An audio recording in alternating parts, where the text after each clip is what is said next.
ओम शांति। ज्ञान सागर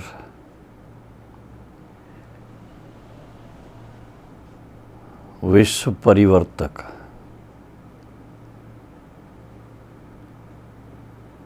परम पिता परमात्मा की प्रिय संतानों,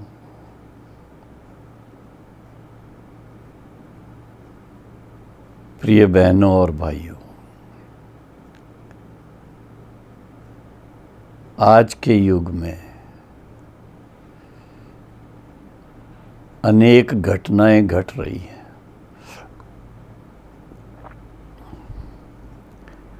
अच्छी भी घटनाएं घट रही हैं और कुछ ऐसी भी घटनाएं हैं जो उनके बारे जब पढ़ते हैं, सुनते हैं या आँखों से देखते हैं तो वो अच्छी नहीं लगती है। और जैसा दुनिया का माहौल इस समय बना हुआ है, अचानक आज की अव्यक्त मुरली में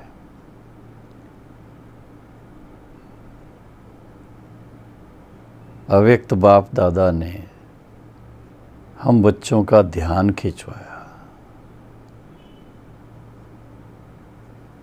कि हम अपने पुरुषार्थ में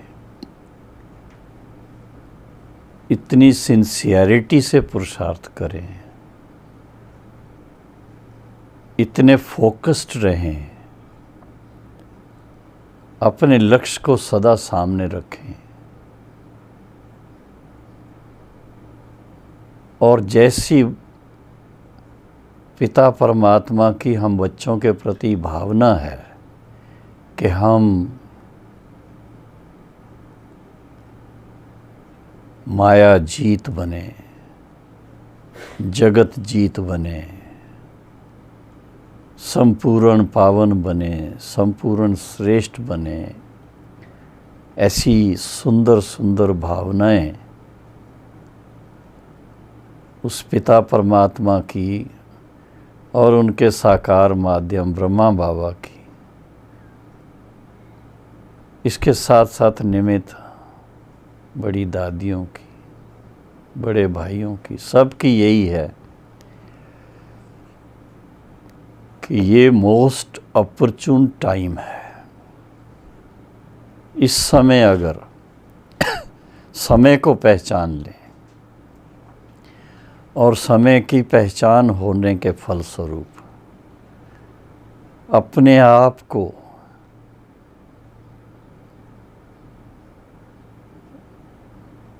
रूहानियत में रंग लें, सिर्फ टेस्ट नहीं करें पर रूहानियत का रंग चढ़े हमारे ऊपर।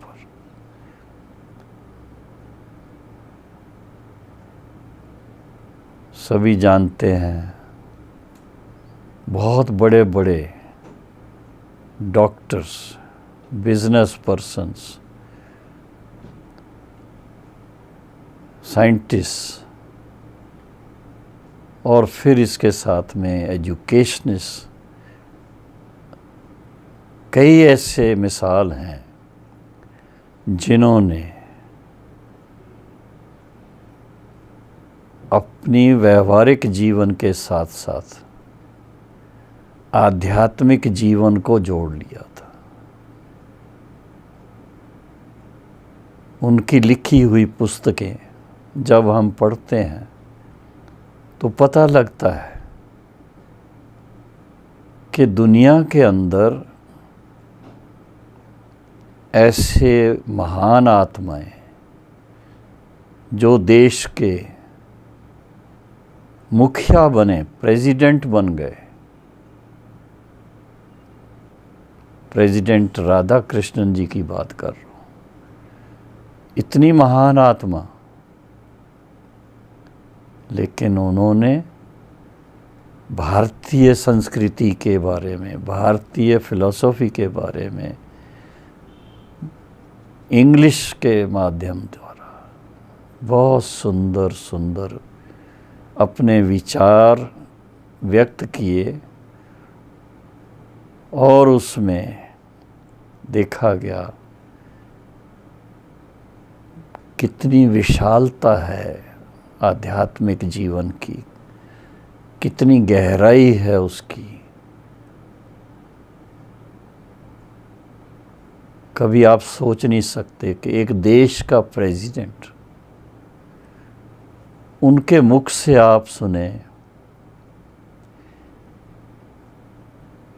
कि दुनिया में, विश्व में अगर शांति का लक्ष्य रखा है, शांति चाहते हैं, तो विश्व में जितनी सेनाएं हैं उनको डिसमेंटल कर देना चाहिए।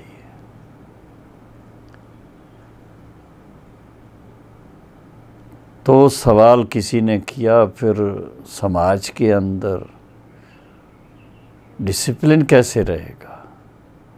उसका उत्तर दिया, उसके लिए पुलिस का फोर्स भले रहे,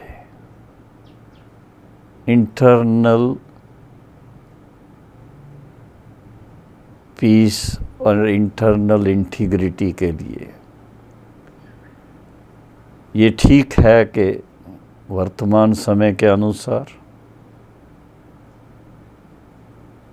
जब हमें इस बात का ज्ञान है और उसके कारण खतरा है कि बॉर्डर पार से हमारे ऊपर कभी हमले हो सकते हैं, तो उसके लिए हमें तैयार होना पड़ेगा। लेकिन प्रेसिडेंट राधाकृष्णन की जो बात है, उनका यही कहना था कि अगर सारे विश्व की आर्म्ड फोर्सेस को डिसमेंटल कर दिया जाए,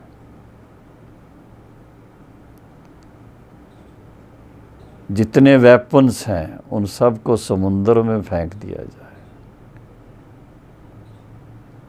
तो विश्व में शांति हो सकती है। कोई कहेगा ये तो यूटोपियन थिंकिंग है, आज के युग में कैसे होगा? तो उसका उत्तर यही है कि अगर वेपन्स चारों तरफ रखे रहेंगे और कोई ना कोई एक दो को डिस्टर्ब करते रहेंगे, तो उससे व्यक्ति या देश टेंशन फ्री नहीं हो सकता। सदा टेंशन बनी रहेगी, स्ट्रेस बनी रहेगी, और स्ट्रेस के कारण हम जानते हैं क्या होता है। स्ट्रेस के कारण संबंधों में भी बहुत गिरावट आ जाती है। तो ये एक बात खास जो हमारे ख्याल में आती है कि इससे पहले कि दुनिया में अचानक कोई बात हो, क्या हम उसके लिए तैयार हैं? आज की मुरली में बाबा ने खास उस सीन को याद किया जो 1984 का था। प्रधानमंत्री श्रीमती इंदिरा गांधी जी की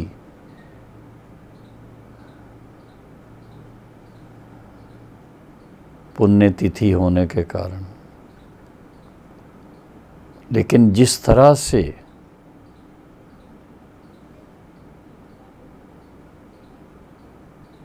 वो शहीद हुई थी सभी जानते हैं। देश कितना उनको प्रिय था।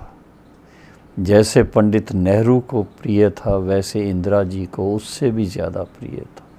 बहुत काम किया उन्होंने, सारे देश की भलाई के लिए क्या से क्या किया। लेकिन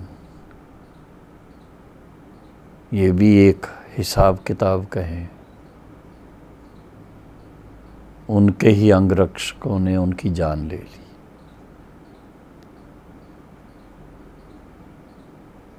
और क्योंकि वो बहुत प्रिय नेता थी, उसके फलस्वरूप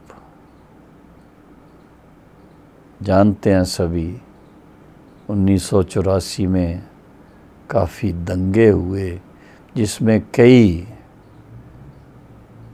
इनोसेंट लोग बहुत भयानक तरीके से मारे गए थे। आज भी हम सुनते हैं मस्जिदों के अंदर, गिरजाघरों के अंदर, मंदिरों के अंदर, गुरुद्वारों के अंदर कभी न कभी अप्रिय घटनाएं होती हैं। दुख होता है, मन अशांत हो जाता है सुन करके कि ये क्या हो रहा है। अभी थोड़े दिन पहले सभी जानते हैं श्रीलंका में लोग भगवान की प्रार्थना करने गए हुए गिरजाघर में, और उनके ऊपर बम से हमला करके कितने 100 लोगों की जान ले ली, कितने 100 को ज़ख्मी कर दिया। और वो अभी तक सिलसिला ख़त्म नहीं हुआ है। इसका मतलब ये नहीं है कि हम सभी कोई ऐसे बातों का ही सामना करेंगे, लेकिन एक इशारा मिलता है, परमात्मा पिता की तरफ से इशारा मिलता है कि अभी समय ऐसा है जब विनाश काले विपरीत बुद्धि, जिनका परमात्मा से जिनकी प्रीत नहीं है, उनके मन में कहने में आएगा वो बहुत भगवान से प्रीत रखते हैं। वास्तव में जिसकी भगवान से प्रीत होगी, उसकी भगवान की रचना से सभी मनुष्यात्माओं से बहुत प्यार होगा। वो कभी एक दो के लिए हिंसा या हिंसक घटनाओं के द्वारा उनकी जान लेने का कभी नहीं सोचेंगे। कहा जाता है ये मनुष्य जीवन बहुत अमूल्य है, इस जीवन को सफल करें, इस जीवन को सार्थक बनाएं। और वो बनता ही है तब जब इस बात की रियलाइजेशन हो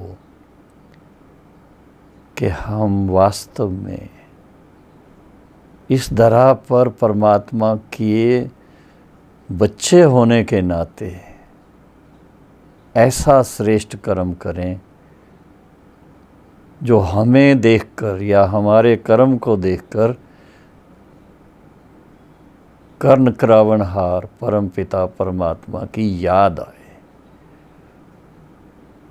हर एक के दिल से निकले कि भगवान ने इनको कितनी सद्बुद्धि दी है, इनको कितने श्रेष्ठ संस्कार दिए हैं, इनको कितना उच्च चरित्र दिया है, इनके अंदर कितनी देश और समाज की सेवाओं की भावनाएं हैं। ऐसी बातें होनी चाहिए। इसलिए शिव बाबा ने हम बच्चों को विशेष रूप से एवर रेडी रहने के लिए इसीलिए इशारा दिया है कि घटनाएं तो घटेंगी, पर आप बच्चों का क्या काम है। बहुत सुंदर बात है। बाबा ने कहा ये आप फरिश्तों का काम है सबको सांत्वना देना, सबको शांति देना, सबको ईश्वरी स्नेह देना। ये आपका फरिश्ता स्वरूप का अभ्यास उनको ये पहुंचना चाहिए। अंतिम समय अचानक कुछ भी होता है तो अचानक होगा ज़रूर, कई बातें होंगी, अचानक प्रिय घटनाएं भी होंगी तो अचानक अप्रिय घटनाएं भी होंगी। लेकिन अगर हम पहले से तैयार हैं, और पहले से तैयारी क्या चाहिए? बहुत योग युक्त जीवन चाहिए, बहुत शांत स्वरूप जीवन चाहिए, बहुत प्रेम स्वरूप जीवन चाहिए, और एक दो के प्रति शुभ और शुद्ध भावनाएं चाहिए। एक दो के प्रति उनकी सेवा की भावना चाहिए। फॉलो फादर एंड मदर ऐसे कहा जाता है। ब्रह्मा बाबा ने क्या किया, मातेश्वरी सरस्वती ने क्या किया, दादी प्रकाशमणि ने क्या किया, सब जानते हैं। दीदी मनमोहिनी ने क्या किया। अधिक से अधिक जीवात्माओं को, मनुष्यात्माओं को ईश्वरी ज्ञान की राह दिखाई, उनके जीवन में परिवर्तन लाया, उनको एक नया लक्ष्य दिया कि मनुष्य जीवन केवल जीवन जीने के लिए नहीं है, लेकिन मनुष्य जीवन ऐसे ऊंचे सोच से जीने की ज़रूरत है जो मनुष्य देवता बन जाए। श्रेष्ठ कर्म करना सिखाया, और प्रैक्टिकल हम देखते हैं जिन्होंने परमात्मा पिता की या ब्रह्मा बाबा की उन भावनाओं को पहचाना और उन्होंने अपने जीवन को इस एक एग्जाम्पल बना दिया और फिर दूसरों की सेवा के निमित्त बन गए, तो उनको अचानक कुछ भी होता है उसकी चिंता नहीं होती है। वो नॉलेजफुल है, पहले से उनको ज्ञान है कि ये अचानक होने वाला है। घबराने की कोई ज़रूरत नहीं है, डरने की कोई ज़रूरत नहीं है। लेकिन परमात्मा के याद और परमात्मा पिता की जो दी हुई सेवा है, उसमें अगर हम साथ में हैं, जिसका साथी है भगवान, उसको क्या रोकेंगे आंधी और तूफान। चिंता की कोई बात नहीं। अचानक कुछ भी होता है तो बाबा ने बड़े अच्छे शब्द दिए हैं, नथिंग न्यू, कुछ नया नहीं है। कल्प पहले जो हुआ, 5000 वर्ष पहले जो हुआ, वो रिपीट हो रहा है। हमें उसका ज्ञान नहीं है कि इस सेकंड के बाद आगे क्या होगा। अचानक से भूचाल आएगा, अचानक से लड़ाई हो जाएगी, अचानक से एक्सीडेंट हो जाएगा, पता नहीं है। लेकिन अगर परमात्मा के साथ प्रीत है और प्रीत की रीत निभा रहे हैं, उसको याद भी करते हैं और उनका संदेश दूसरों तक पहुंचा रहे हैं, तो उनका रक्षक भी वो भगवान स्वयं है।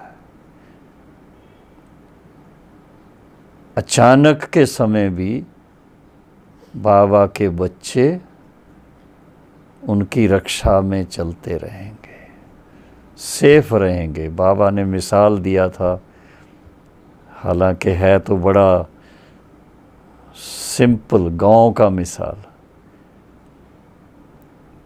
गांव में ईंटों के भट्ठे बनते हैं और ईंटों के भट्ठे में जो ईंटों की चुनाई हो रखी, उसके अंदर एक बिल्ली ने बच्चे दे दिए।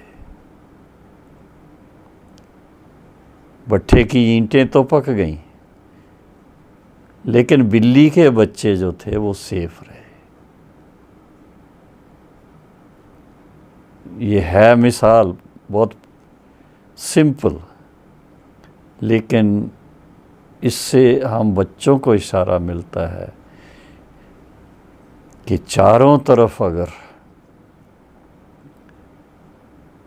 अज्ञानता के वश, अहंकार के वश अगर बॉम्ब्स का यूज़ होता है, गन्स का यूज़ होता है, तोपों का यूज़ होता है, वातावरण तो बहुत भयानक हो जाएगा।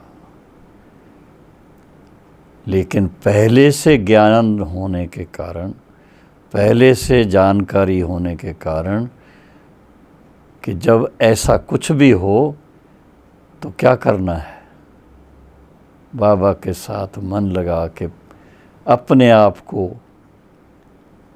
परम धाम निवासी बनाना या तो सूक्ष्म वतनवासी ने बनाना, उस स्मृति में चले जाना। तो ऐसे लगेगा कि जैसे ऊपर से एरियल व्यू देख रहे हैं, कहीं आग लग रही है, कहीं गन्स की आवाज़ आ रही है, कहीं कुछ हो रहा है, लेकिन आप परमात्मा के सिकिलदे बच्चे, प्यारे बच्चे, बुद्धि योग से सूक्ष्म वतन में रहेंगे। सूक्ष्म वतन से फरिश्तों की तरह सारी दुनिया के लिए शुभ भावना के प्रकंपन फैलाएंगे, ईश्वरी प्रेम के प्रकंपन फैलाएंगे और यूं ही कहेंगे कि अंतमते सोगते, अंतमते परमात्मा की याद में जो हम अंत समय रहेंगे तो उसकी रिजल्ट क्या होगी, विकर्माजीत बन जाएंगे। विकर्माजीत भी बनेंगे, मायाजीत भी बनेंगे, प्रकृति जीत भी बन जाएंगे। प्रकृति अपनी दासी बन जाएगी, दुख नहीं देगी। इस बातों को थोड़ा गहराई से सोच करके बहुत प्रेम पूर्वक, बहुत जिगरी बाबा के साथ मन लगाएं और डरे नहीं। जब अचानक की बात आती है तो डर जाते हैं कई भाई बहन, डरने का नहीं है। जैसे ब्रह्मा बाबा ने अपना मिसाल हमारे सामने रखा, कुछ भी हुआ, इतने बड़े यज्ञ के अंदर इतने महारथी भाई बहने, कभी किसी ने शरीर छोड़ा, कभी किसी ने शरीर छोड़ा, कुछ भी हुआ, बाबा एकदम अडोल, एक रस शिव बाबा के साथ मन लगा करके अपने फरिश्ता स्वरूप में सबके प्रति शुभ भावनाओं के प्रकंपन देते रहे। अचानक कुछ भी हो, हमें एवर रेडी रहना चाहिए और एवर रेडी रहने का एक ही साधन है कि शिव बाबा के साथ, ब्रह्मा बाबा के साथ सूक्ष्म वतनवासी बन करके अपने फरिश्ता स्वरूप को अपनी स्मृति में इमर्ज करके और सारे संसार को शांति का दान देते रहें, प्रेम के प्रकंपन फैलाते रहें और सबके दिल में जो कोई दुख की लहर हो उसको दूर करने के लिए आनंद स्वरूप के अभ्यास में रह करके वातावरण को परिवर्तन करते रहे। हमको कई भाई बहनें यहाँ मिलते हैं जिनके पास अचानक अप्रिय घटनाएं होती हैं। किसी का पति चला जाता है, किसी का बेटा चला जाता है, किसी की पत्नी चली जाती। शुरू में उनको दुख ज़रूर होता है क्योंकि ज्ञान नहीं है, लेकिन फिर ईश्वरी ज्ञान लेते हैं और इस बात को समझ लेते हैं कि जो आत्माएं शरीर छोड़ करके गई हैं वो अविनाशी हैं, अविनाशी हैं और बाबा के बच्चे हैं, तो बाबा उनकी संभाल कर रहा है। उसके बाद भाई बहनों के जीवन में बहुत शांति आ जाती है, बहुत एक परिवर्तन आ जाता है, क्योंकि फिर ज्ञान की तरफ झुकाव बढ़ जाता है। तो हम ऐसी घटनाओं का इंतज़ार ना करें, अचानक हो ये इसका ख्याल ना करें। हम अपनी नेचुरल जीवन ऐसी बना लें, सहज राजयोग और सहज ज्ञान की धारणा अपने जीवन में निरंतर उसका ध्यान रखें और उसके लिए ज्ञान का घृत और योग की शक्ति, ये दोनों हर रोज़ अमृत वेले से लेकर के क्लास में पूरा उसका लाभ लेकर के आंतरिक एम्पावरमेंट अपनी करते जाएं। जब अपनी आंतरिक एम्पावरमेंट होगी तो फिर अचानक कुछ भी होगा तो विचलित नहीं होंगे, बहुत शांति में रहेंगे, बहुत प्रेम से रहेंगे और ये जानकर चलेंगे नथिंग न्यू। कल पहले भी ऐसा हुआ था, लेकिन हम बाबा के बच्चों को ये सोच के चलना है कि ऐसे समय पर जो ज्ञान मार्ग में चलने वाले बच्चे हैं, जो योगी तो आत्माएं हैं, परमात्मा की याद में रहने वाले बच्चे हैं, उनकी विजय होनी है, उनकी विजय होनी है। तो अचानक के नाम से डरे नहीं, बल्कि ये सोचें कि हमारी विजय निश्चित है, हम विजयी आत्माएं हैं और विजयी आत्माएं सदा अपने सम्मान में स्थित रहते हैं, एक रस स्थिति रहती है, बड़ा शांति और प्रेम से व्यवहार में चलते रहते हैं। ओम शांति।